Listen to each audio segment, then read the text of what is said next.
Okay, so sabi dito, nice one, bossing. Kahit asong gubat naka-supero raw dog food. Pag asong gubat ba, kailangan bang pakainin ng raw dog food o kanin lang? Depende po yan sa kaya natin. Sa supero, kahit maliit na aso hanggang sa pinakamalaki, supero raw dog food ang pagkain yan.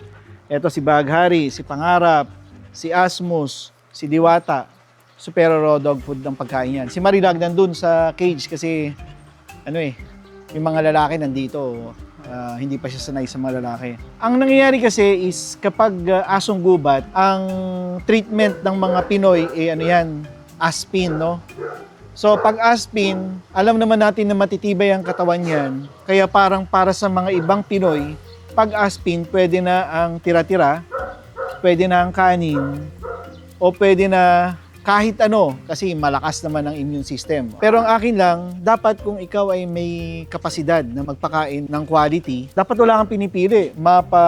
Asong gubat yan, o Rottweiler yan, German Shepherd, Belgian.